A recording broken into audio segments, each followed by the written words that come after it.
ሰላም ጤና ይስጥልኝ ውድና የተከበራችሁ የሁሉ አካዳሚ ቤተሰቦች በያላችሁበት ሰላማችሁ ይብዛልኝ። ዛሬ ደግሞ በጣም ኢንተረስቲንግ በሆነ ቶፒክ ተገናኝተናል።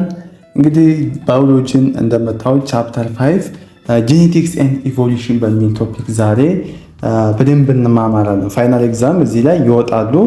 እስከ ዛሬም ከዚህ ቻፕተር ፋይናል ላይ የወጡ ፈተናዎችን አካተን መምህሮች ደግሞ ፈተና ሲያወጡ የቱ ጋር ፎከስ እንደሚያደርጉ ስፔሻሊ ደረቅ ላይ የሚያወጡትን ቹይዝ ላይ ትሩ ፎልስ ላይ እንድትጽፉ ራይቲንግ ላይ የሚያወጡትን ሁሉን እንነግራቸዋለን በዚህ ቪዲዮ ማለት ሁሉንም እየነገርኳችሁ በደንብ ኮንሰፕቱን ሁሉንም አስረዳችኋለሁ።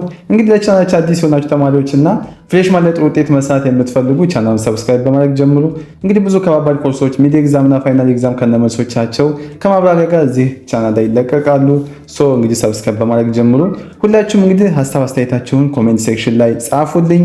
በቀጣይ ቪዲዮ እንዲሰራላችሁ የምትፈልጉትንም ኮሜንት ሴክሽን ላይ አስፍሩልኝ። እንግዲህ ዛሬ በሚገርም መንገድ ጄኔቲክስ ኤንድ ኢቮሉሽን የሚለውን ቻፕተር 5 ባዮሎጂን እንማማራለን ማለት ነው።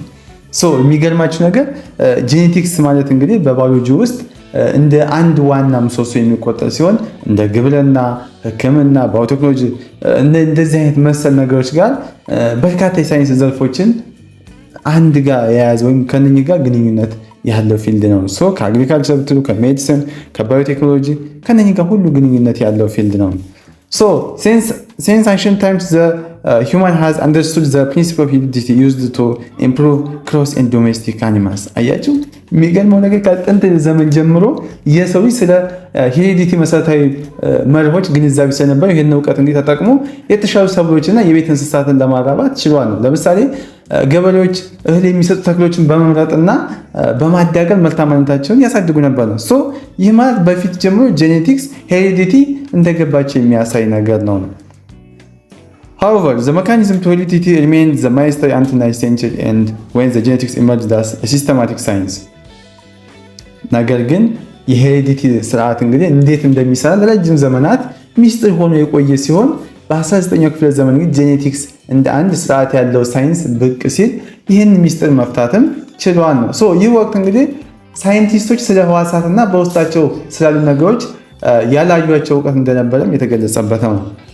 እዚህ ጋር ጄኔቲክስ ዲፋይንስ ጄኔቲክስ is a field of biology that studies how trees pass from parents to their offspring። እንግዲህ በዘመናዊ ዲፊኒሽን ጄኔቲክስ ማለት በባዮሎጂ ውስጥ እንግዲህ ባህሪያትን ከወላጆች ወደ ልጆች እንዴት እንደሚተላለፍ የሚያጠናልን ትልቅ የትምህርት ዘርፍ ነው። ለምሳሌ የአይን ቀለም፣ የፀጉር አይነት ወይም ደግሞ ቁመት ከወላጆች እንዴት ነው እኛ የምንወስደው? ልክ አባቱን ይመስላል፣ ቁርጥ እናቱን ይመስላል፣ ቁርጥ አጎቱን ይመስላል የምንለው ይህ ጄኔቲክስ ነው። ልጆች ከወላጆች ባህሪን እንዴት እንደሚወርሱ የሚያጠናልን ከወላጅ ወደ ልጅ ወይም ከፓረንት ወደ ኦፍስፕሪንግ ፓስት የሚሆኑን ትሬት የሚያጠናልን ኦፍስፕሪንግ ነው ብለው ዲፋይን አድርገውታል። ዘ ፓሲንግ ኦፍ ትሬትስ ናውን አስ ሄሬዲቲ ነው። እንግዲህ እነኚህን ባህሪያት መተላለፍ ወይም የመተላለፍ ሂደት ምን ይባላል? ሄሬዲቲ ይባላል። ዘ ኮምፖነንትስ ኦፍ ዘ ጄኔቲክስ ኦልሶ ናውን አስ ጄኔቲክስ አር ዲኤንኤ፣ አርኤንኤ፣ ጂንስ፣ ክሮሞዞም፣ ጄኔቲክ ኢንስታንስስ ኤንድ ሶ ኦን።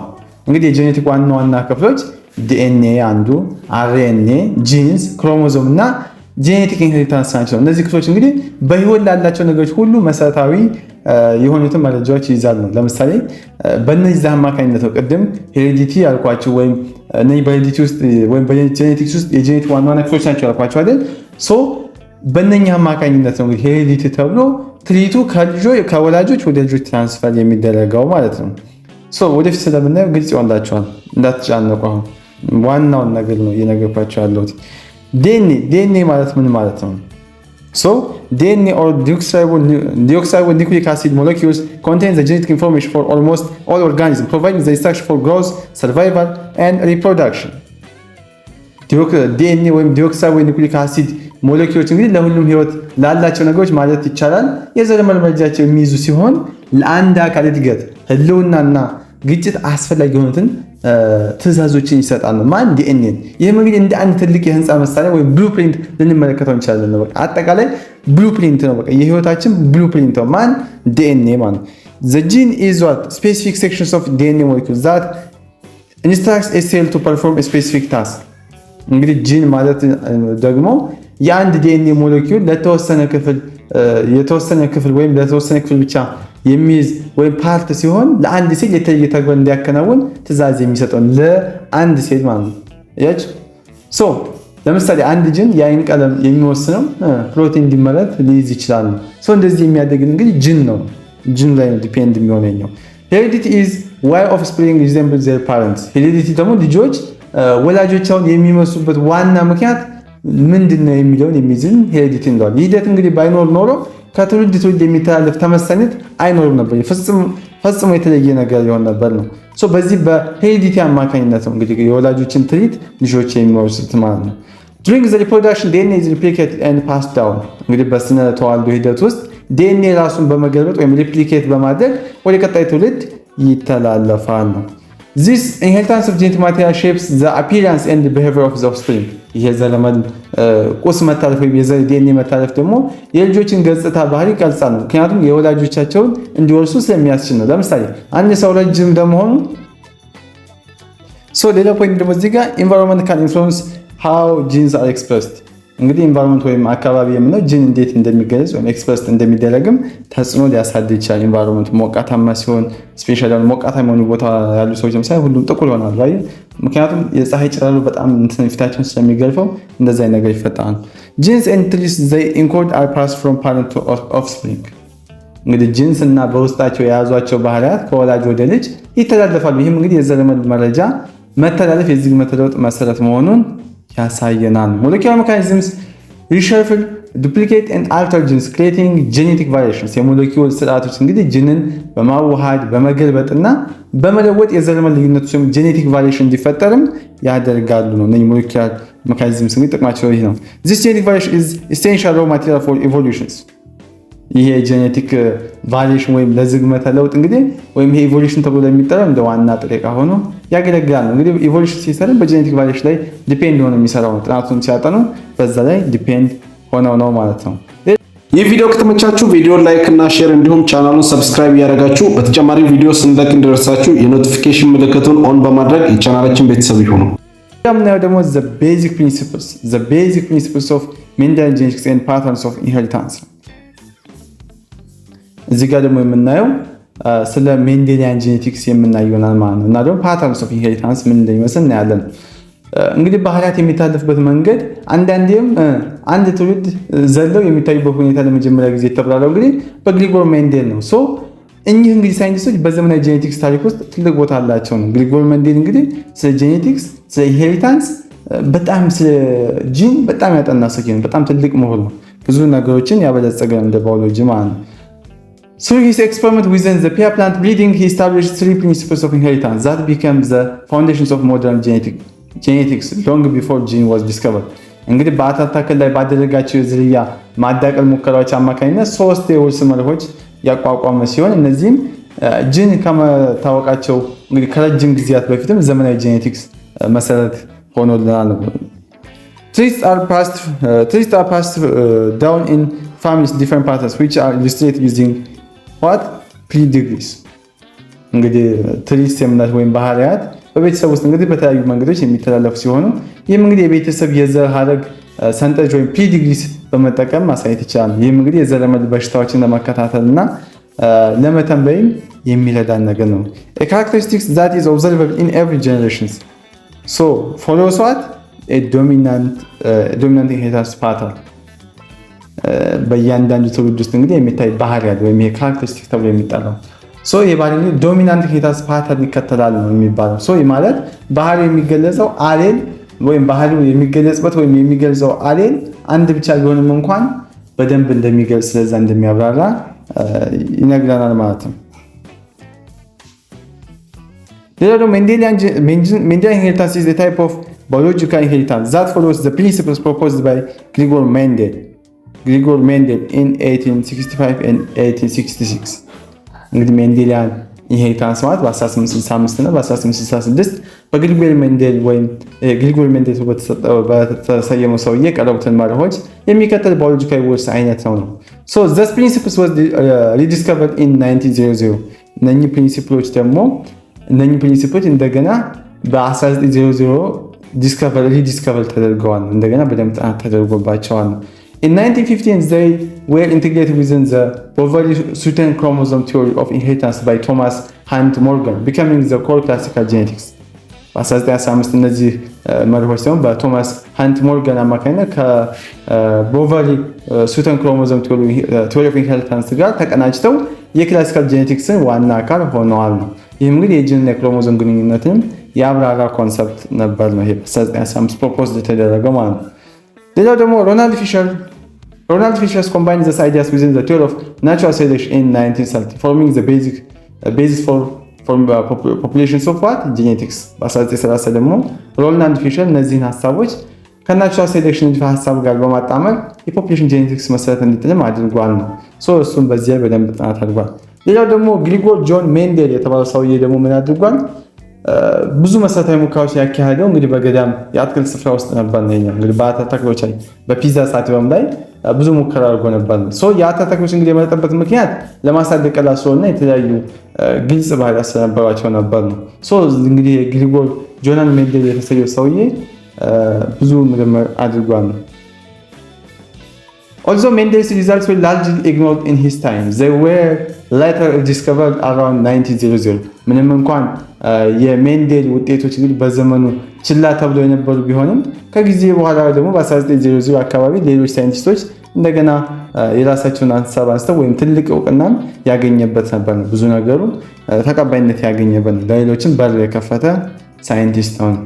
ሜንዴልስ ኮንክሉዥንስ እንግዲህ ሜንዴልስ ምንድነው ኮንክሉድ ያደረገው? ይሄን ያክል ዓመት ለፍቶ ሰርቶ ምን ኮንክሉድ ያደረገ ነው?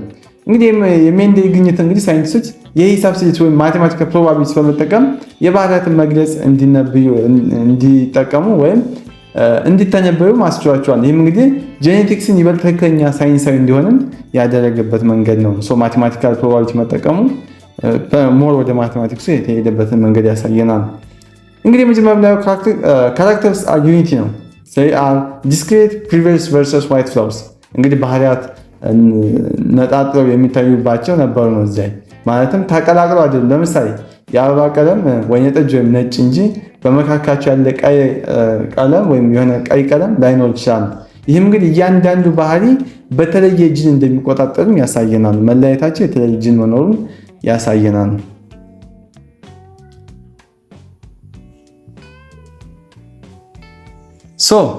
ጀነራል characteristics ደግሞ እንደሚለን the ultimate forms each inherit from one of the two parents we now call this alleles ይለናል። የዘረመል የምንለው ባህሪ የራሳቸው ቅርጽ አሏቸው ነው የሚለን። እያንዳንዱ ቅርጽ እንግዲህ ከሁለት ወላጆች በአንድ በኩል ሊወረስ ይችላል ነው የሚለን። one allele is dominant over the other. The observable trait or phenotype reflects the dominant allele. እነዚህ ደግሞ ቅርጾቻቸው ወይም ተለዋጭ ቅርጾቻቸው አሌል ብለን የምንጠራቸው የተለያዩ ነገር ሊወስኑልን ይችላሉ። ለምሳሌ የአይን ቀለም የሚወሰነው በጂኑ ነው። ቡኒ ነው፣ ሰማያዊ ነው፣ ጥቁር ቀለም ነው። እያንዳንዱ እንደዚህ የሚያደርጉ የራሱ የሆነ ምን አለው አሌል አለው። ይሄኛው አሌሉ ይወስንልናል ነው። ዋን አሌል ኢዝ ዶሚናንት ኦቨር ዘ አዘር ሚንስ አንዱ አሌል በሌላኛው ላይ ዶሚናንት ይሆናል። ያ ማለትም ገዢ ከፍተኛ ተጽዕኖ ያሳድራል። ዶሚናንት የሆነው አሌል ካለሱ ሌላውን ወይም በሱ ስር ይዋጣል ነው ያኛው። ጀስት ለምሳሌ ጥቁርና ቢጫ ቀለም ቢሆን ቢጫው ያኛውን ከዋጠው ወይም በዛኛው ዶሚናንት ከሆነ ዶሚናንስ ያሳይቷል እንላለን ማለት ነው። ከአንድኛው ብቻ ለምሳሌ ልጆች ካያቸው ከእናትና ከአባት ተወልደው እናቱን ብቻ ምትስል ወይ ደግሞ አባትን ብቻ ምስል የአንድኛው ዶሚናንት የሚሆንበት ወይ አለ ማለት ነው። Gametes are created by the random segregation. Heterogeneous individuals produce gametes within an equal frequency of two alleles. እንግዲህ የዘር ህዋሳት የምንላቸው ወይም ጋሜት የሚፈጠሩት በዘፈቀደ መለያየት ወይም በራንደም ሴግሪጌሽን ነው ይላሉ። ራንደም ሴግሪጌሽን ነው በዘፈቀደ መለያየት ነው። ይህ ማለት እያንዳንዱ ጋሜት ከሁለቱ አሌል አንዱን ብቻ የመያዝ እኩል እድል ያለው ነው። አንዱን ብቻ የሚይዝበትም ዌይ አለ ነው። Different trees have independent assortment. In modern terms, the genes are unlinked. እዚህ ጋር ደግሞ እንደምትረዱት በዘመናዊ አገላለጽ ጂን እርስ በርስ ያልተያዙ ወይም አንሊንክድ ናቸው ማለት ነው። ይሄ የሚሆነው እንግዲህ ጂን በተለያዩ ክሮሞዞም ላይ ሲገኙ ወይም ደግሞ በአንድ ክሮሞዞም ላይ በጣም ርቀው ሲገኙ ነው። ስለዚህ እነኚህ አንድ ሊንክድ የሚሆንበት ወይ አለ ነው። ሁለተኛው ፖይንት ደግሞ የምናየው ሞለኪውላር ጄኔቲክስ ኤንድ ኢንሄሪታንስ ነው። ሶ ሞለኪውላር ጄኔቲክስ ኤንድ ኢንሄሪታንስን ስናይ ደግሞ ዲኤንኤ ጂን ክሮሞዞም ኤንድ ሴል ዲቪዥን ነው። እዚህ ጋር የምናያቸው ዲኤንኤ ስታንድስ ፎር ዲኦክሲራይቦ አሲድ። ዲኤንኤ ማለት ዲኦክሲራይቦ ኒውክሊክ አሲድ ማለት ነው። ይህ ሞለኪውል ደግሞ የህይወት መሰረታዊ መረጃዎችን በሙሉ የያዘ ክፍል ነው። ሶ it is the molecule that holds the genetic information for a cell and an organism። እንግዲህ ዲኤንኤ ለአንድ ሴል እና ለአንድ አካል ሙሉ የዘረመል መረጃን የሚይዘው ሞለኪውል ክፍል ነው። ማን? ዲኤንኤ ነው። ዲኤንኤ ሞለኪውል contains the code that cell uses to express a certain genes። እንግዲህ አንድ የዲኤንኤ ሞለኪውል የአንድን ሴል የተወሰነ ጂንን ለመግለጽ የሚጠቀምበት ኮድ ይይዛል።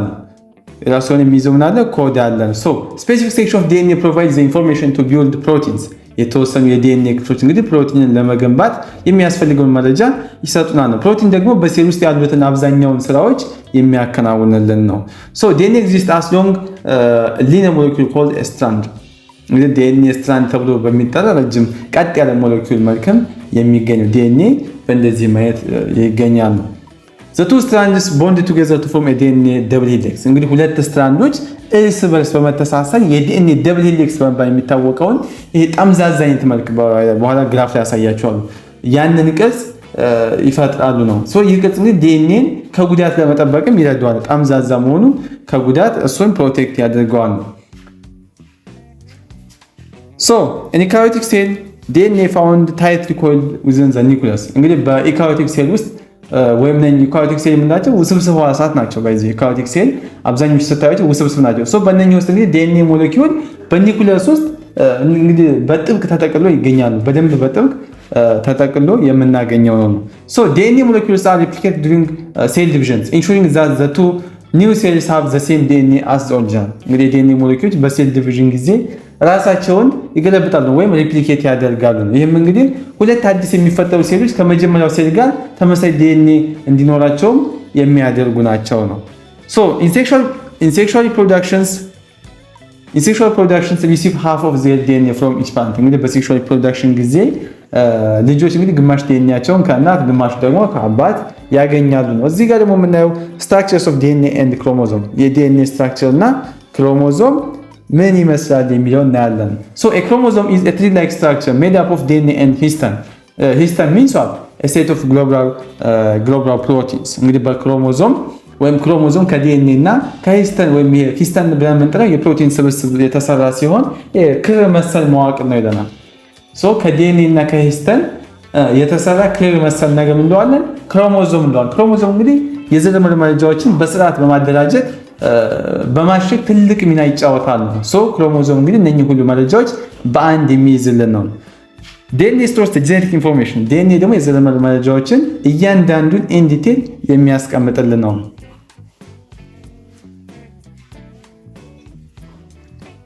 ዲኤንኤ እንግዲህ ይሄንን ካል ሌላ ደግሞ ሂስተን ነው። እዚህ ጋር ሂስተን ኢዝ ዘ ኮር አራውንድ ዊዝን ዲኤንኤ ኢዝ ራፕድ።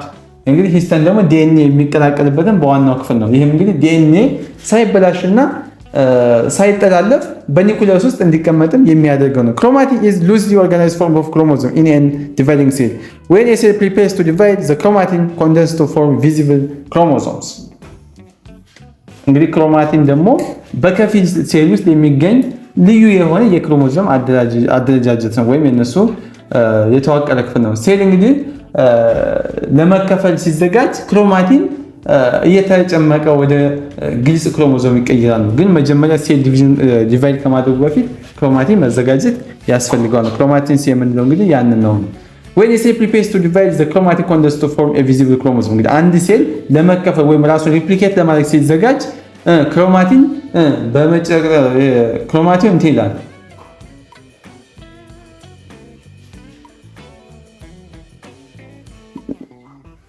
ሶ ራሱን ይከፋፈልና በአይን ሊታዩ የማይችሉ ክሮሞዞሞችን ይፈጥርልናል ማለት ነው። DNA made up of two strands of the polynucleotide twisted into double helix within strands running anti-parallel to each other. The basic unit is nucleotide።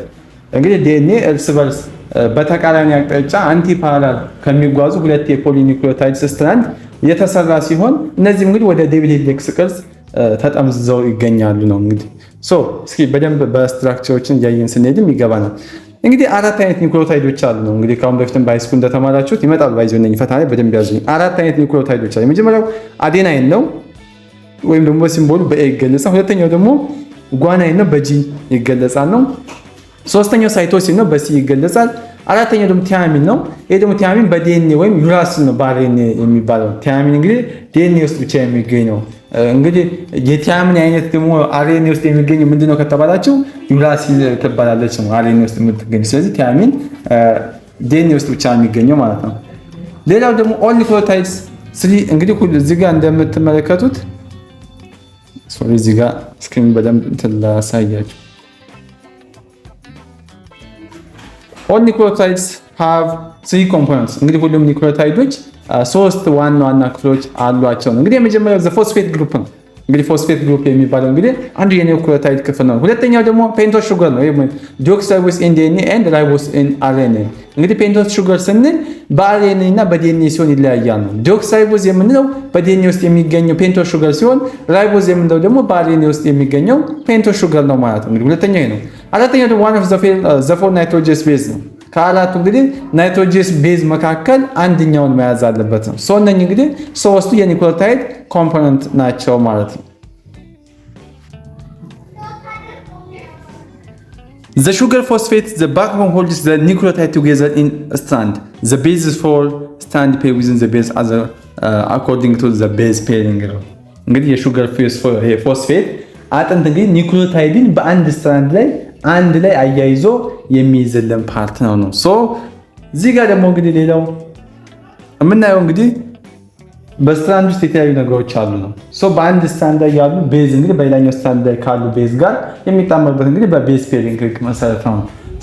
በዛ መሰረት እንግዲህ አዴናይን ሁልጊዜም ፔር የሚያደርገው ከማን ነው? ከታማይን ከቲያሚን ጋር ወይም ቲያማይን ጋር አዴናይን ከታማይን ጋር፣ ሳይቶሲን ደግሞ ከጓናይን ጋር ፔር ያደርጋል። ጊዜ ፔሪንግ ሩሉ በዚህ መልክ የሚሰራው ነው። DNA is a very stable molecule due to the hydrogen bond between the base and protects genetic code from corruption. እንግዲህ በዲኤንኤ እንግዲህ በቤዝ መካከል ባለው የሃይድሮጅን ቦንድ ምክንያት በጣም የተረጋጋ ሞለኪውል ነው። ይህም እንግዲህ የዘረመል ኮዱ ከመበላሸት ወይም ኮራፕት ከማድረግ ይጠብቀዋል ነው። ምን መሆኑ? ቬሪ ስቴብል መሆኑ ማለት። ስለዚህ ዲኤንኤ ኮራፕት አይሆንም ነው። እንግዲህ እዚህ ጋር በፒክቸሩ የምታዩት እንግዲህ ሙሉ ስትራክቸር የክሮሞዞም የጂን ያለ ያልኳችሁ እንግዲህ ይሄው በዚህ መልክ ይገልጻል። እዚህ ጋር ሃይድሮጅን ቦንዶች ናቸው እዚህ ጋር እንደሚያሳያችሁ ከሆነ። ስለዚህ እዚህ ጋር አንድ ኤስ ኢንድ ያለው መሆኑን ይገልጽልናል እና ብዙ ነገሮች አሉ ነው እዚህ ውስጥ። እንግዲህ እዚህ ጋር አዴናይን ከቲያሚን ጋር አልኳችሁ። እዚህ ጋር አዴናይን ከቲያሚን፣ ሳይቶሲን ደግሞ ከጓናይን ኮድ ሲደረግ እንግዲህ እንደዚህ ነው። ኮዱ እያያችሁት አይደለ? እና ደግሞ እንዲህ ስትራንድ ያልነው ደግሞ ቅድም እንዲህ አይነት ነገር ይሄ የተጠቀለለ ያልነው ደግሞ ይሄንን ነው። እንግዲህ እዚህ ጋር እንደምታዩት ስትራንዱ እንዲህ የተጠቀለለ ነገር ነው። ስለዚህ ይሄኛው እንግዲህ የዲኤንኤ ስትራክቸሩን ሙሉ የሚገልጽልን ነው። ሌላው ደግሞ ምናየው ዲኤንኤ ሪፕሊኬሽንስ ኤንድ ሴል ዲቪዥንስ ነው። የዲኤንኤ ሪፕሊኬሽን እና ሴል ዲቪዥን ደግሞ ምን ይመስላል? እንዴት ነው ዲኤንኤ ሪፕሊኬት የሚያደርጉ ሴሎች እንዴት ነው ዲቫይድ የሚያደርጉት የሚለውን ፖይንት የምናይበት ፖይንት ነው። the ability of DNA to make a copy of itself is called DNA replication, the foundations of reproduction and inheritance. እንግዲህ የዲኤንኤ ራስ የመገልበጥ ዲኤንኤ ሪፕሊኬሽን ችሎታ ለመራባትና እንግዲህ ለውርስ መሰረት ነው። ይህ ሂደት እንግዲህ ከሌለ ህይወት መቀጠል አይቻልም ነው። ህይወት ልትቀጥል አትችልም ነው። DNA replication is semi-conservative. Each of new DNA molecule contains one original old strand and one newly synthesized strand. እንግዲህ አንድ ዲኤንኤ ሪፕሊኬሽን የምንለው ሰሚ ኮንዘርቫቲቭ ነው ይላል። ይህ ማለት እያንዳንዱ አዲስ የዲኤንኤ ሞለኪውል አንድ ኦሪጂናል ወይም አንድ አሮጌ ስትራንድ እና አንድ አዲስ የተሰራ ስትራንድ ይይዛል ነው። አንድ አሮጌ አንድ ደግሞ የተሰራ ስትራንዶችን የሚይዝልን ነው። The main stages involve several enzymes. እንግዲህ ዋና ደረጃዎች እንግዲህ የተለያዩ ኢንዛይሞችን የሚያካትት ነው። የመጀመሪያው DNA helicase enzyme ነው። breaks the hydrogen bond and unwinds the DNA helix revealing two single strands. የመጀመሪያው እንግዲህ እቺ DNA helicase enzyme የምንላት የሃይድሮጅን ቦንድን በመስበር የዲኤንኤ ሄሊክስን ይፈታዋል ነው። ያ ዲኤንኤ ሄሊክስ ላይክ ስትራክቸር አለ ቅድም ሶስቱን ይፈታዋል ነው። ወይም ደግሞ ሁለት ነጠላ ስትራንዶች እንዲገለጡ የሚያደርግ ነው። ማን ዲኤንኤ ሄሊኬዝ ኢንዛይም የምትባለው ማለት ነው። ሁለተኛው ደግሞ ዲኤንኤ ፖሊመሬዝ ነው። ዲኤንኤ ፖሊመሬዝ ዲኤንኤ ፖሊመሬዝ ፎሎውስ ሄሊኬዝ አሎንግ ኢች ቴምፕሌት ስትራንድስ። ይሄኛው ደግሞ እያንዳንዱን ቴምፕሌት ስትራንድ ተከትሎ የሚጓዝ ነው። ዲኤንኤ ፖሊመሬዝ የምንለው ስትራንዱን ይከተላል እያንዳንዱ። ሶስተኛው ደግሞ ዲኤንኤ ፖሊመሬዝ assembles free DNA nucleotide into new strands following the base pairing rule adenine within thymine and cytosine within guanine። እንግዲህ ዲኤንኤ ፖሊመሬዝ ደግሞ ነፃ የዲኤንኤ ኒውክሊዮታይድን በቤዝ ፔሪንግ ህግ መሰረት አዴናይን ከታይማይን ጋር ሳይቶሲን ደግሞ ከጓናይን ጋር በዚህ መሰረት ምን ያደርጋሉ? ፔር ያደርጋሉ። እንግዲህ በዚህ መሰረት በማገጣጠም አዲስ ስትራንዶችን ይፈጥራል። አራተኛው ደግሞ the result two new DNA molecules each identical to the original። ውጤቱ እንግዲህ ሁለት አዲስ የዲኤንኤ ሞለኪውሎችን ይይዛል። እያንዳንዳቸው እንግዲህ ከመጀመሪያው ጋር ተመሳሳይ የሆኑትን ሪዛልት እናገኛለን። እንግዲህ እነኚህ እዚህ ጋር እንግዲህ እንደምታዩት ነው። በዚህ መልክ ነው እንግዲህ የዲቪዥን የዋና ኢሜጅ ፒክቸር ነው። ሌላው የምናየው ፖይንት ሴል ዲቪዥንስ ነው። ሴል ዲቪዥን ደግሞ ማለት ምን ማለት ነው? ሪፕሊኬሽን ማለት ከሆነ ሴል ዲቪዥን ምንድን ነው? ሴል ዲቪዥን is the process by which a parent cell divides into two or more daughter cells። ሴል ዲቪዥን ማለት አንድ ወላጅ ሴል ወይም ፓረንት ሴል ወደ ሁለት እና ከዚያ በላይ ኦፍስፕሪንግ ወይም ወደ ዳውተር ሴልስ የሚከፈልበት ወይም ወደዛ ስፕሊት የሚያደርግበት ሂደት ሴል ዲቪዥንስ እንለዋለን ማለት ነው። In eukaryotes there are two types of cell divisions። በኢካሪዮትስ ውስጥ እንግዲህ ሁለት አይነት የሴል ዲቪዥን አይነቶች አሉ ነው። እንግዲህ እነሱም የመጀመሪያው አስረኛ ክፍል ባይዘው እኛ በኦልድ መጽሐፍ ስንማር አስረኛ ክፍል ነበር ሜዮሲስ ማይቶሲስን የተማርነው። እናንተ ምናልባት በአዲሱ ከተማራችሁ አይ ዶንት ኖ እናንተም ባሮጌው ነው የተማራችሁት። ብቻ አስረኛ ክፍል ነበር በእኛ ጊዜ ሃይ ስኩል ላይ ስንማር እና ብዙ ኮንሰፕቶች አሉበት። ትልቅ ሂውጅ ኮንሰፕት ያው ለእናንተ ለፈተና በሚያዘጋጅ መልኩ እናየዋለን። እዚህ ጋር ማይቶሲስ a vegetation division where each daughter cell is genetically identical to the parent cell used for growth and repair። ማይቶሲስ ደግሞ ማለት እያንዳንዱ ኦፍስፕሪንግ ወይም ሴል ከወላጅ ወይም ከፓረንት ሴል ጋር በዘረመል ተመሳሳይ የሆነበት የእድገት ክፍል ማይቶሲስ ይባላል። ማይቶሲስ እንለዋለን። used for growth and repair። እንግዲህ ይሄ ማይቶሲስ ደግሞ ለእድገትና ለጥገና ያገለግላል። ለምሳሌ ቀዳዳችን ሲቆረጥ አዲስ ቆዳ የሚተካው በማይቶሲስ ነው። ምክንያቱም ተመሳሳይ የሆነ እድገት ክፍልን የሚይዝልን ክፍል ስለሆነ የኛው ነው። ሌላው ደግሞ ሁለተኛው እዚህ ጋር ለምሳሌ የኛው በፕሮካሪዮት ውስጥ እንደ ኤግዛምፕል ማየት ትችላላችሁ። የኛው ሚዮሲስ ነው። ደግሞ ሁለተኛው የምናየው ሚዮሲስ ምንድን ነው? ሚዮሲስ reproductive division where the chromosome number is half to produce haploid gametes, sperm cells and egg cells። የኛው ደግሞ ሚዮሲስ የምንለው ደግሞ ስፐርም ሴል እና ይሄ ሃፕሎይድ ሁለት ማለትም ይሄ ሚዮሲስ ማለት የክሮሞዞም ቁጥር በግማሽ ቀንሶ ሃፕሎይድ ጋሜት ወይም የወንድና የሴት የዘር ህዋሳትን ለማምረት የሚያገለግል የስነ ተዋልዶ ሴል ዲቪዥን ነው። ማን ይሄ ሚዮሲስ የምንለው ማለት ነው። In prokaryotes or just like bacteria, cell divisions occur cell division in the forms of reproductions. In bacteria occurs through binary fusion። እንግዲህ በፕሮካሪዮትስ ወይም በባክቴሪያ ውስጥ ሴል ዲቪዥን የሚከናወነው በምንድን ነው? በባይነሪ ፊውዥን ነው። በባይነሪ ፊውዥን for simple cellular organisms like amoeba, cell division is a form of reproduction። እንግዲህ እንደ አሜባ ላሉ ቀላል ባለ አንድ ህዋሳት አካላት ደግሞ ሴል ዲቪዥን የመራቢያ አካላቸው ሆኖ ያገለግላል። The primary purpose of cell division is to maintain original cells genome by replicating and separating it clearly between daughter cells። እንግዲህ የሴል ዲቪዥን ዋነኛ ዓላማ የመጀመሪያውን ሴል ጂኖሚ በመገልበጥና በንጽህና ወደ ልጅ ሴል ወይም ወደ ልጅ ሴል ወደ ኦፍስፕሪንግ ሴል በመክፈል ማስቀጠል ነው። ዋና ዓላማው ይህን ማድረግ ነው። ሌላው ደግሞ የምናየው ፖይንት ስለ ሴል እዚህ ጋር ደግሞ የምናየው ሴል ሳይንስ ኤንድ ካንሰር እናያለን። multicellular organisms replace outworn cells through cell division but this process has been limited። እንግዲህ ባለብዙ አካላት ያረጁ ሴል እንግዲህ በሴል ዲቪዥን ይተካሉ። ነገር ግን ሂደት ገደብ አለው፣ ዝም ብሎ የሚሆን አይደለም። in humans the limit is known as half-life limit and occurs after 52 divisions after which the cell becomes sentient። እንግዲህ ሰዎች ላይ ይህ ገደብ ሃይፍሊክ ሊሚት በመባል የሚታወቅ ሲሆን በአማካይ እንግዲህ ከ52 ክፍሎች በኋላ የሚከሰት ሲሆን ከዚህ ሴል እንግዲህ ያረጃ ወይም ወደ ሴሉ ማልጀት ሴንሳይንት የምንለው የሴል ማልጀት ማለት ነው። የሴል ማልጀት ሴንሳይንት የምንለው ማለት ነው። within each division telomeres protective DNA sequences at the ends of the chromosome short እንግዲህ በእያንዳንዱ ክፍል ወይም በእያንዳንዱ ክፍለ ጊዜ ይሄ ቴሎሜዝ እንግዲህ በክሮሞዞም ጫፍ ላይ የሚገኝ ሲሆን ዲኤንኤ ቅደም ተከተሎችን ያጣራሉ። ማን ቴሎመርስ ብለን ያጣራ ነው ማለት ነው። This shortening is linked to age-related diseases and a shortened lifespan. ይህ እንግዲህ ማጠር ከእድሜ ጋር ለተያያዙ በሽታዎችና ለአጭር እድሜ መንስኤ እንደሆነም ይታመናል። እንግዲህ cancer cells however can often divide indefinitely. They produce large amounts of an enzyme called telomerase which rebuilds the telomeres allowing for unlimited divisions. እንግዲህ ቴሎሜሬዝ የተባለ ኢንዛይም እንግዲህ በብዛት ስለሚያመርቱ ይህ እንግዲህ ኢንዛይም ቴሎመርስን እንደገና ለመገንባት ወይም ያልተገደበ ክፍል እንዲያደርጉ ያስችላቸዋል። ማን ቴሎመርስ ብለን የጠራ ነው ኢንዛይም ቴሎመርስ ብለን የጠራ ነው ወይም ቴሎሜሬዝ የተባለው ኢንዛይም ማለት ነው። ስለዚህ ይሄንን እንግዲህ በደንብ ኖቲስ ማድረግ ይጠበቅብናል ማለት ነው። ይሄኛው እንግዲህ ከተረዳን ሌላው ደግሞ የምናየው ስለ ፕሮቲን ሲንተሳይዝ መማር ይኖርባል። እዚህ ጋር አሁን አንድ እንትን አለ እዚህ ጋር እንዴት እንደሚያደርጉ ነው።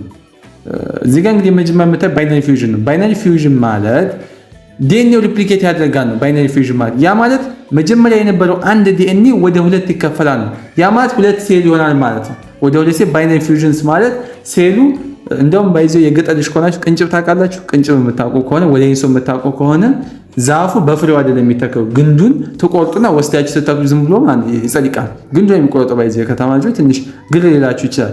ግንዱ ቆርጣችሁ ወስዳችሁ ስትተክሉት ይጸድቃል። በቃ ይበቅላል። እኛ አሁን አጥር ስናጥር ድሮ ነው ገጠር ስላደኩኝ እንደዛ ነበር የምናደርገው። ወደ ኢንሶና ቅንጭብ የምታውቁ የገጠር ልጆች በደንብ ታውቁታላችሁ። ባይነሪ ፊውዥን ማለትም ዲኤንኤውን እንደዚህ ወደ ሁለት የሚከፍል ነው። እነዚህ ደግሞ ክሮሞዞም ሴግሜንቴሽን ይፈጠራል። እዚህ ጋር በሳይቶኪኔሲስ አማካኝ ወደ ሁለት ሴል ይፈጠራል። ሳይቶኪኔሲስ ማለት መጀመሪያ ዲኤንኤው ሪፕሊኬት አድርጎ ወደ ሁለት ተከፍሏል። ከዛ በኋላ ደግሞ ዲኤንኤው ብቻ ሳይሆን ወደ ሁለት ኒው ሴልስ መከፋፈል አለባቸው። ይሄኛው ደግሞ በሳይቶኪኔሲስ አማካኝ ሁለት ኦፍ ስፕሪንጎች ፕሮዲዩስ ይደረጋሉ ማለት ነው። እዚህ ጋር ሌላው ደግሞ እዚህ ጋር ማይቶሲስ ነው። ማይቶሲስ ደግሞ ዳይፕሎይድ ሴል አለ። እዚህ ጋር ዳይፕሎይድ ሴል እንግዲህ በኤስ ፌዝ አማካኝ ይቆረጥና ወደ ሁለት ሴሎች ይቀየራል። እዚህ ጋር እንደምታዩት እነኚህ ኤክስ የሚሉ ነገሮች አሉ። እዚህ ጋር እንደምታዩት እንግዲህ እኛው መጀመሪያ ዳይፕሎይድ ነው። ሁሉም እንግዲህ ባይዘ የራሱን ፌዞች 5 ኤስ ፌዝ ፒ ፌዝ ነው የሚባሉ አሉ። ወደ 5 ፌዞች አሉ። እነሱን ፌዞች አልፎ መጨረሻ ኒው ኦፍስፕሪንግ ወይም ሴል ፕሮዲዩስ ይደረጋል በማይቶሲስ። ሚዮሲስ እንግዲህ በዚህ መሰረት በራሱ ወይ እንግዲህ ጋሜቶች አሉ። እዚህ ጋር ደግሞ ኢንቮልቭ የሚያደርጉ ጋሜቶች ይኖሩና ወደ ዛይጎት እዚህ ጋር ፕሮዲዩስ ይደረጋል። መጨረሻ ላይ እንግዲህ ዛይጎት ከተፈጠረ በኋላ ኦፍስፕሪንግ ይዞልን በቂ ነው። ጀስት የሆነ ስትራክቸሩን እንድታውቁት ነው እንጂ ያን ያህል እንትን ላይ ይችላል። እዚህ ጋር ደግሞ ዛሬ አሁን የምናየው ደግሞ በፕሮቲን ሲንተሳይዝ ነው። እዚህ ጋር ፕሮቲን ሲንተሳይዝ ማለት ምን ማለት ነው? ፕሮቲን ሲንተሳይዝ means the genetic code for protein synthesis is specified DNA in the nucleus and must be sent to ribosome for assembly. እንግዲህ ለፕሮቲን ሲንተሳይዝ የሚያስፈልገው የዘረመል ኮድ በኒውክሊየስ ውስጥ ባለው ዲኤንኤ ላይ የሚገኝ ሲሆን እንግዲህ ለመገጣጠም ወደ ሪቦዞም መላክ አለበት። ወደ ሪቦዞም ተልኮ እዛ ላይ ነው ሪቦዞም ላይ ፕሮቲን ሲንተሳይዝ የሚካሄደው። ከኒውክሊየስ ዲኤንኤ የዲኤንኤ መረጃዎችን የዘረመል ኢንፎርሜሽን ይላክና ያ ኮድ ከተላከ በኋላ ሪቦዞም ላይ ፕሮቲን ምን ይደረጋል? ሲንተሳይዝ ይደረጋል ማለት ነው። Events during protein synthesis. The first one is transcription. The DNA code for the protein is rewritten into the molecules of messenger RNA or mRNA. Messenger RNA ወይም mRNA ትራንስክሪፕሽን ማለት ለአንድ ፕሮቲን የሚያስፈልገውን የዲኤንኤ ኮድ ወደ ሜሴንጀር አርኤንኤ ወይም mRNA ሞለኪውል ይገለብጣል ነው ወደዛ ያመጣዋል። mRNA travels from the nucleus to a ribosome. እንግዲህ mRNA ከኒውክሊየስ ወደ ሪቦዞም ይጓዛል መጀመሪያ። ሶስተኛ ደግሞ free amino acids are transported from the cytoplasm to the ribosome by transfer RNA or tRNA molecules. እንግዲህ ዲኤንኤ ያለው ኢንፎርሜሽን ብቻ አይደለም። እነኚህ ነፃ የሚባሉት አሚኖ አሲዶች ከሳይቶፕላዝም ወደ ሪቦዞም ይላካሉ። የሚላኩት ደግሞ በምንድነው? በትራንስፈር አርኤንኤ ነው ወይም በቲአርኤንኤ ነው። በቲአርኤንኤ ሞለኪውሎች ይጓዛሉ ወዴት? ወደ ሪቦዞም። ሌላው አራተኛው ደግሞ ትራንስሌሽንስ የሚባል ነገር። ትራንስሌሽን ማለት ምንድነው? the ribosome reads the mRNA code and assembles the amino acids delivered by the tRNA into a protein. ትራንስሌሽን ማለት ደግሞ ሪቦዞም እንግዲህ የኤምአርኤንኤ ኮድን በማንበብ በቲአርኤንኤ የመጡትን አሚኖ አሲዶች በማገጣጠም ፕሮቲንን ይሰራልና ወይም ፕሮቲን እንዲሰራ ያደርጋል ማለት ነው። ሶ ይህን ፕሮሰስ እንግዲህ ምን እንለዋለን? ትራንስሌሽንስ እንለዋለን ማለት ነው። ሌላው የምናየው ፖይንት ደግሞ እዚህ ጋር ጄኔቲክ ኮድ ነው። ጄኔቲክ ኮድ ማለት ምን ማለት ነው? ዘ ጄኔቲክ ኮድ ኢዝ ኮንቴንድ ዊዝን ዘ ዲኤንኤ ሞለኪውልስ። የዘረመል ኮድ ወይም ጄኔቲክ ኮድ የምንለው በዲኤንኤ ሞለኪውል ውስጥ የሚገኝ ነው። ሶ እዚህ ጋር እንግዲህ በአጭሩ ጄኔቲክ ኮድ ማለት የዘረመል በዲኤንኤ ሞለኪውል ውስጥ እንደሚገኝ ያንን ኢንዲኬት የሚያደርግልን ነው።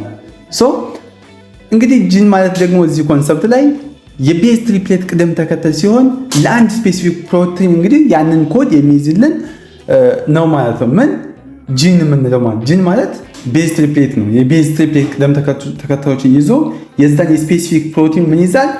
ኮዱን ይይዝልናል ማለት ነው። እዚህ ጋር ደግሞ እያንዳንዱ አሚኖ አሲድ እንግዲህ በትሪፕሌት ወይም በሶስት ቤዝ ቅደም ተከተል ኮድ ይደረጋል። ኮድ ሲደረግ በሶስት ኮድ ቅደም ተከተል ነው ኮድ የሚደረገው። እያንዳንዱ አሚኖ አሲድ ትሪፕሌት አለው።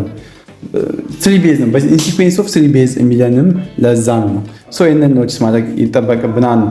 There are 4 bases creating 4 specific possible triplet codes, but only 20 amino acids are used to build all proteins. እንግዲህ 4 ቤዝ ስላሉ 4 ኪውድ ስናደርገው እያንዳንዱ ትሪፕሌት ኮድ ስላለው 4 ኪውድ ስናደርገው 64 ይመጣል። እንግዲህ 64 ሊሆኑ የሚችሉ ትሪፕሌት ኮዶች አሉ። ነገር ግን ሁሉንም ፕሮቲኖች ለመገንባት የሚያገለግሉ 20 አሚኖ አሲዶች ብቻ እንዳሉ ነው እስካሁን ባለው መረጃ እንግዲህ የምንማማረው የምናውቀው 20 አሚኖ አሲዶች እንዳሉ ነው። ከዛ አሁን ላይ በጥናት የተገኙ ተጨማሪ ሊሆኑ ይችላሉ፣ ግን ባለ መረጃ እስከ 20 ብሎ ነው ሞጃችን የሚያስቀምጠው። So only one DNA strand, the strand or coding strand carries the code for proteins. አንዱ የዲኤንኤ ስትራንድ ብቻ So most amino acids have more than one code, which is called what? Degeneracy. For example, arginine has 6 codes. እንግዲህ አብዛኞቹ አሚኖ አሲዶች ከአንድ በላይ ኮድ ያላቸው ማለት ነው። ሶ ከአንድ በላይ ኮድ የመኖራቸውን ወይ ደግሞ ምን እንለዋለን? ዲጀነረሲ ብለን እንገልጸዋለን ማለት ነው። 3 triplets TAA, TAG and TGA are stop codons signaling what? The ends of the coding sequence. እንግዲህ እንደምነኚህ ደግሞ ለምሳሌ እንደ አርጂኒን ደግሞ 6 ኮዶች አሉት ነው የሚለው። በተጨማሪ እነኚህ 3 ትሪፕሌቶች አሉ። እነኚህ 3 ትሪፕሌቶች ደግሞ TAA ወይም ቲያሚን አዴናይን ቲያሚን አዴናይን ጓናይን እና ቲያሚን ጓናይን አዴናይን ናቸው። እነኚህ ስቶፕ ኮደንስ ሲሆኑ የኮዱ ቅደም ተከተል ማብቃቱን ያመለክቱናል። ሶ በእነኚህ ነው ይሄ ኮድ አብቅቷል ብለን የዲኤንኤ ስትራንዱን መለየት የምንችለው። እነኚህ እንግዲህ ስቶፕ ኮደንስ ተብለው ይጠራሉ ነው። The DNA code is non-overlapping and each triplet is distinct. እንግዲህ የዲኤንኤ ኮድ እንግዲህ የሚደራረብ ነው። እያንዳንዱ የራሱ የሆነ የተለየ ምናለው ትሪፕሌቱ ምን ይሆን የዲስቲንክት የተለየ ነው። የራሱ የሆነ ትሪፕሌት አለው። The genetic code is universal, meaning the same triplets code for the same amino acids in nearly all organisms. የዚህ የዲኤንኤ ኮድ ዓለም አቀፋዊ ነው። ይህ ማለት ተመሳሳይ ትሪፕሌት በሁሉም ህይወት ባላቸው ነገሮች ማለት እንችላለን። በዛ ላይ ተመሳሳይ ለሆኑ አሚኖ አሲዶች ኮድ ይደረጋል። እነኝህን መጠቀም እንችላለን ነው የሚል። እዚህ ጋር እንግዲህ እንደምታዩት ነው እንግዲህ ይሄኛው አንድ የዲኤንኤ እንዴት እንደሚኮድ ነው። የዲኤንኤ ጄኔቲክ ኮድ ነው። እንግዲህ እስካሁን ያወራነው በሙሉ እንግዲህ እንደዚህ ሪፕሬዘንት ይደረጋል። እንግዲህ እነኚህ የምታዩቸው አሚኖ አሲዶች ናቸው ዙሪያውን የከበቡት። መሀል ላይ ደግሞ የዲኤንኤ ስትራንዶች ናቸው ማለት ነው። እነኚህ 4 ናይትሮጀንስ ቤዝ ያልናቸው እንዴት ኮድ እንደሚደረጉ ግራፊካሊ ይሄ በደንብ ያሳየናል ማለት ነው። እንግዲህ ዙሪያውን የጠቀሱት ያው አሚኖ አሲዶች ናቸው ማለት ነው። ብዙ ጊዜ ስለ ዲኤንኤ ስናወራ አሚኖ አሲዶችን ፕሮቲን ለመሳሰል የሚያገለግሉ በደንብ እዛው ላይ እናየዋለን ማለት ነው። እስካሁንም በደንብ ያየነው ያንን ነው። During transcriptions, the enzyme DNA-dependent RNA polymerase binds to the DNA and assembles free RNA nucleotide to create an mRNA molecule based on what? The antisense strand template. The mRNA then labels the nucleus. እንግዲህ በትራንስክሪፕሽን ጊዜ ዲኤንኤ ዲፔንዳንት አርኤንኤ ፖሊመሬዝ የተባለ ኢንዛይም ከዲኤንኤ ጋር በመያያዝ ነፃ የአርኤንኤ ኒውክሊዮታይድ በማገጣጠም በአንቲሴንስ ስትራንድ ቴምፕሌት ላይ በመመስረት እንግዲህ የኤምአርኤንኤ ሞሌኪውልን እንዲፈጠር ያደርግልናል ማለት ነው። ሶ ዘ ኤምአርኤንኤ ዘን ሊቭስ ዘ ኒውክሊየስ። ከዚያም ኤምአርኤንኤ የተባለው ሞሌኪውል ከየት ከኒውክሊየሱ ምን ያደርጋል? ለቆ ይወጣል ማለት ነው። ዘ ትራንስሌሽን ኦፍ ዘ ኤምአርኤንኤ ኮድ ኢንቱ ፕሮቲን ኦከርስ ኢን ራይቦዞም። የዚህ የኤምአርኤንኤ ኮድ ወደ ፕሮቲን መተርጎም ደግሞ የሚፈጸመው ይህን የሚያካሄዱ ማለት ነው ራይቦዞም ነው። ወይም በራይቦዞም ውስጥ ይካሄዳል ነው። ስለዚህ all tRNA molecules have clover leaf start with an anticodon and a triplet of bases at one end and an amino acid attachment site at the other. ሁሉም የቲአርኤንኤ ሞሌኪውሎች ቅጠል ቅርጽ ያለው መዋቅር ሲኖራቸው በአንደኛው ጫፍ አንቲኮዶን ወይም የቤዝ ትሪፕሌቶች እና በሌላኛው ጫፍ ደግሞ የአሚኖ አሲድ መያዣ ቦታ አላቸው ነው። በአንደኛው ጫፍ ቤዝ ትሪፕሌት ወይም የአንቲኮዶን ያልኳቸውን ቅድም፣ በሌላኛው ጫፍ ደግሞ የአሚኖ አሲድ መያዣ ቦታ አላቸው። እነሱን ይይዛሉ ማለት ነው። እዚህ ጋር አንድ ያልነገርኳቸው ሀሳብ ምንድነው? ስለ ሪቦዞምስ አር ሜድ አፕ ኦፍ ሪቦዞማል አርኤንኤ ኦር አርአርኤንኤ ኤንድ ፕሮቲንስ ሃቭ 3 ሳይትስ ኤ ፒ ኤንድ ኢ። ሪቦዞም እንግዲህ ከሪቦዞማል አርኤንኤ ወይም አርአርኤንኤ ብለን ከምንጠራው እና ከፕሮቲን የተሰሩ ሲሆኑ 3 ቦታዎች አሏቸው። እነሱም ኤ ፒ እና ኢ ብለን አሳይን እናደርጋለን ነው። ሌላው የምናየው ምንድነው? ኢቨንትስ ዱሪንግ ትራንስሌሽን ኦፍ ፕሮቲንስ የሚል ነው። በትራንስሌሽን ኦፍ ፕሮቲንስ ጊዜ የሚፈጠሩ ኢቨንቶች ምንድን ናቸው ነው። the first two codons of the mRNA enters the ribosome። እንግዲህ የኤምአርኤንኤ የመጀመሪያዎቹ 2 ኮደኖች ወደ ሪቦዞም እንዳሉ ይገባሉ ማለት ነው። ከዛ ወደ ምንድነው የሚፈጠረው? tRNA molecule within the complementary anticodones bend to the codons bring amino acids። እንግዲህ ተመሳሳይ አንቲኮዶን ያላቸው tRNA ሞሌኪውሎች ከእነዚህ ኮደንስ ጋር በመያያዝ አሚኖ አሲድ ያመጣሉ ማለት ነው። ይህን እንዲመጣ ያደርግልናል። ሌላው ደግሞ ፔፕታይድ ቦንድ protein synthesis or ፔፕታይድ ቦንድ forms between what the amino acid። እንግዲህ ደግሞ በአሚኖ አሲድ መካከል የፔፕታይድ ቦንድ ይፈጠራል ነው። አሚኖ አሲዶችን ከአሚኖ አሲድ የሚያያይዝልን ቦንድ ምን ይባላል? ፔፕታይድ ቦንድ በመባል ይጠራል። The ribosome then moves along with an mRNA one code at a time and reading the code and adding more than amino acid to what? The growing protein chain until stop codon is reached። እንግዲህ ከዚህም ሪቦዞም በኤምአርኤንኤ ላይ አንድ ኮደን በአንድ ጊዜ የተንቀሳቀሰ ኮዱን በማንበብና ተጨማሪ አሚኖ አሲድን ወደሚያደርገው ወይም የፕሮቲን ሰንሰለት ላይ ስቶፕ ኮደን እስኪደርስ ድረስ እየጨመረልን ይሄዳል ማለት ነው። ስለዚህ this process requires energy from the hydrolysis of GTP or ጓኖሳይን ትራይፎስፌት።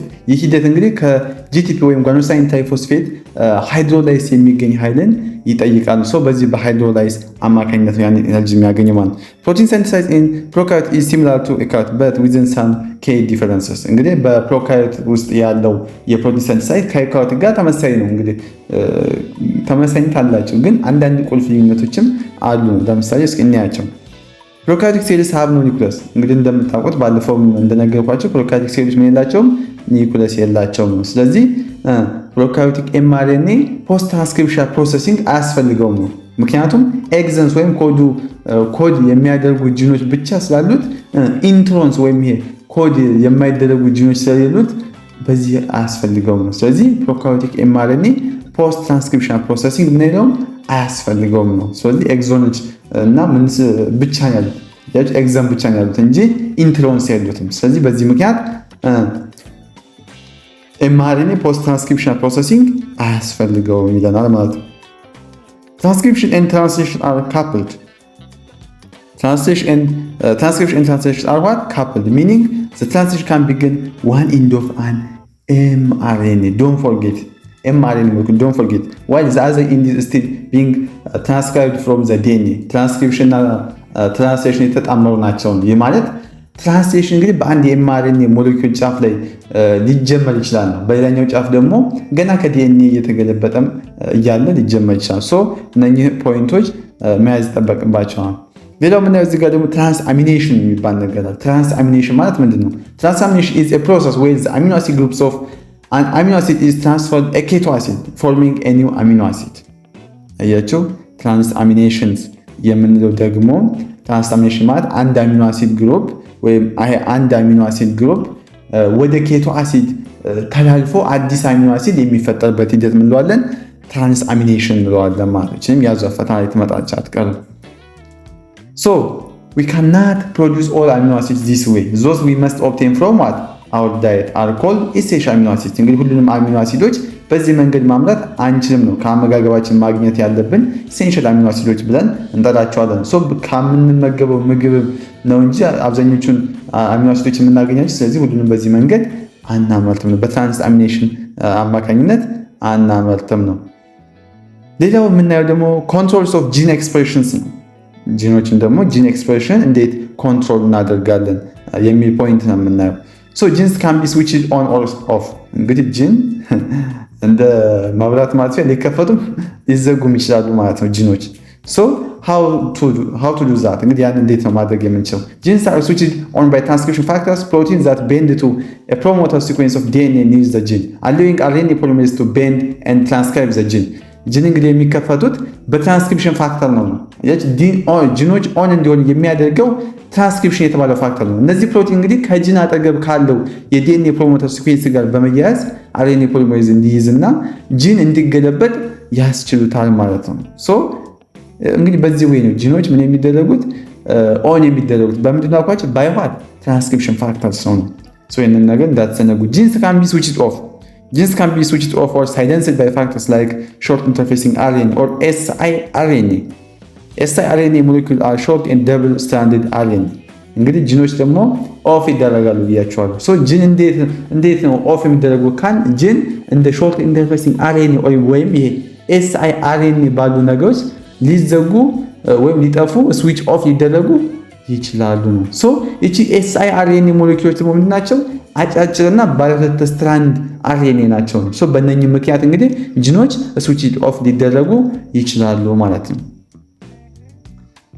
They don't act on the gene itself, but the interface within the mRNA after it has been transcribed, preventing it from being translated into a protein. እንግዲህ በራሱ በጂን ላይ አይሰሩ ነው። ነገር ግን ከተገለበጠ በኋላ በኤምአርኤንኤ ላይ ጣልቃ በመግባት ወደ ፕሮቲን እንዳይተረጎም ይከላከላል ነው። በዚህ ወይ ነው እንግዲህ ስዊች ኦፍ የሚያደርጉት። This is known as ፖስት ትራንስክሪፕሽን ኢንተርፌስ ይባላል። ይህ እንግዲህ ፖስት ትራንስክሪፕሽን ኢንተርፌስ በመባልም ይታወቃል ማለት ነው። ሌላው ፖይንት ደግሞ የምናየው ሙቴሽንስ ነው። እንግዲህ እስካሁን ይህ ቪዲዮ በጣም እንደተመቻችሁ እንደወደዳችሁት ምንም ጥርጥር የለውኝም። ሀሳብ አስተያየታችሁን ኮሜንት ሴክሽን ላይ መጻፍ አትርሱ። ቪዲዮን ላይክ አድርጉ። ሀሳብ አስተያየታችሁን ኮሜንት ሴክሽን ላይ ጻፉልኝ። እንዲሁም በቀጣይ እንዲሰራ የምትፈልጉትንም ኮሜንት ሴክሽን ላይ አስቀምጡልን። እንግዲህ በቀጣይ ቪዲዮ እስክንገናኝ ድረስ ቸር ሰንብቱ። አስደሳች ዜና! ካሁን በኋላ ለሚድና ፋይናል ፈተና መጨናነቅ ቀረ። ካሁን በኋላ ይሄ ኮርስ ከበደ ማለትም የለም። ብሉ አካዳሚ በሳይንሳዊና በተቀላጠፈ መንገድ ትምህርትን ወደ ላቀ ደረጃ የሚያደርስና ጊዜዎትን የሚቆጥብ ልዩ የትምህርት ፓኬጅ አዘጋጅቶሎት ሁሉም ኮርሶች በደንብ በጥራት ተብራርተው በተሰሩ ቪዲዮዎች አማርኛና እንግሊዘኛ ኖት፣ ኩዊዝ፣ የተለያዩ የሁሉም ዩኒቨርሲቲ ሚድና ፋይናል ፈተናዎች ከነመልሶቻቸው፣ የሲኒየር ተማሪዎች ምክር፣ ሜንቶርሺፕ እነኚህን ከላይ የተዘረዘሩትን ሁሉንም በአንድ ፓኬጅ በቴሌግራም ቻናላችን @ሁሉ አካዳሚ ላይ በፕራይቬት ክላስ ተዘጋጅቶ ይጠብቁታል። ከእርሶ የሚጠበቀው አንዴ ብቻ ተመዝግበው ሙሉ ሴሚስተሩን መማር ብቻ ነው። ሁሉ አካዳሚን ብቸኛ የሁል ጊዜ ምርጫው ስላደረጉ እናመሰግናለን።